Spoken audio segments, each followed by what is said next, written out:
Marcus wiped the grease from his hands with a worn rag, squinting at the massive alien engine that dominated the salvage bay. The derelict ship had drifted into human space 3 weeks ago, its hull scarred by what looked like weapons fire. Now, it sat in the orbital repair station where he worked, looking more like ancient art than functional technology. "Command says this thing's been floating dead for about 50,000 years, his supervisor Chen had told him that morning. "Corporation wants it operational for the Xenotech division. Think you can work your magic?" Marcus had grinned. He'd never met an engine he couldn't fix. The alien vessel's power plant was unlike anything in human databases. Crystalline matrices hummed with dormant energy, connected by conduits that seemed to bend light around them. Symbols covered every surface, not just decorative, but integral to the engine's function. The design was elegant in a way that human engineering, for all its effectiveness, rarely achieved. Marcus ran diagnostic scans, his instruments barely comprehending what they detected. The engine's core showed massive damage.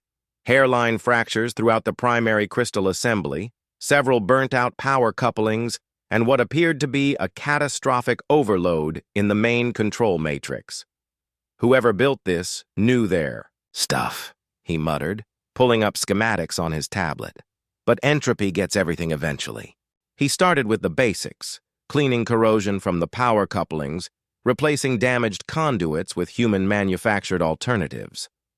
The alien metal was incredibly durable, but 50 millennia of radiation exposure had taken its toll. Where human parts couldn't interface directly, Marcus fabricated adapters, his welding torch dancing across exotic alloys. The control matrix proved more challenging. The crystalline network had grown through the ship's systems like neural pathways, each connection precise and purposeful. Marcus traced the damaged sections, noting how the crystals had cracked in geometric patterns, not random stress fractures, but deliberate breaks.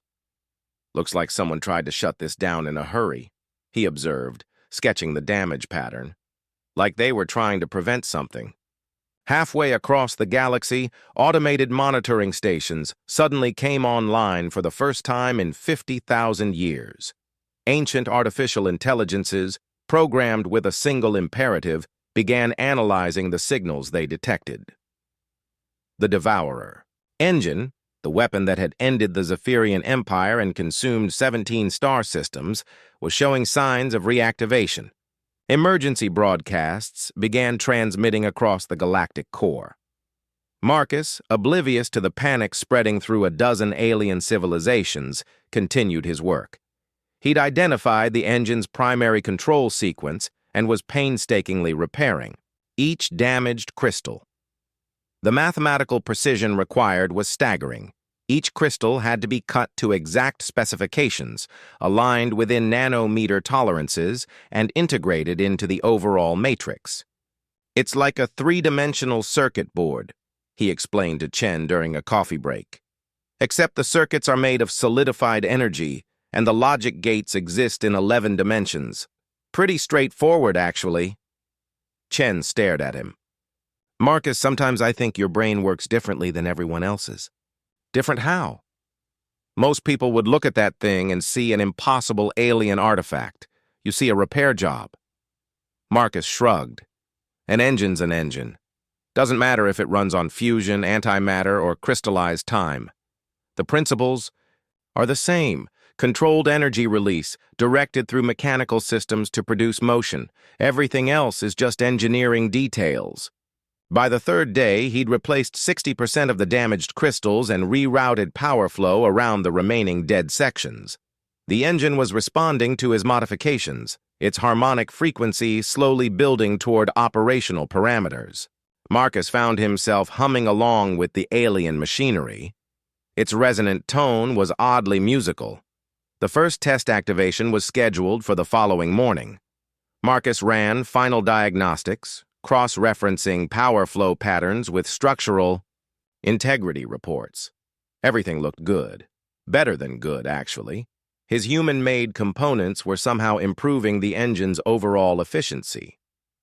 "Ready for startup sequence," he reported to the observation deck, where Chen and the Xenotech team waited behind reinforced barriers. Marcus initiated the primary sequence. Crystals throughout the engine began to glow, their light shifting from deep purple to brilliant white. The harmonic frequency climbed steadily, creating interference patterns that made the air itself seem to sing. Power readings exceeded all projections. The engine wasn't just operational, it was running at 112% of theoretical maximum efficiency. "How is that possible?" Dr. Yamamoto from Xenotech demanded over the comm. "The human modifications," Marcus replied, monitoring his displays. "Our power couplings are actually more conductive than the original alien components, and the adapter matrices I fabricated are creating resonance amplification in the crystal network." What Marcus didn't mention, because his instruments couldn't detect it, was that the engine was also opening a microscopic rift in space-time, drawing energy from the quantum foam itself. The same modification that improved efficiency had turned the engine into something far more dangerous. Across the galaxy, the first refugee ships were launching from worlds that had survived the last activation of a Devourer engine. Ancient defense fleets powered up weapons that hadn't fired in millennia. Diplomatic channels that had remained silent for centuries suddenly blazed with urgent communications. The consensus was unanimous. The weapon had to be stopped before it could be fully activated. But Marcus was just getting started. Looking at the engine's performance data, he could see a dozen ways to improve it further. The harmonic resonance could be fine-tuned. The crystal matrices could be optimized, and he had some ideas about increasing power throughput that would make his supervisors very happy. He opened his toolbox and got back to work, whistling an old Earth song. After all, he'd never been one to leave a job half-finished. 3 star systems away, a strike fleet of alien warships dropped out of hyperspace and began plotting a course toward human space.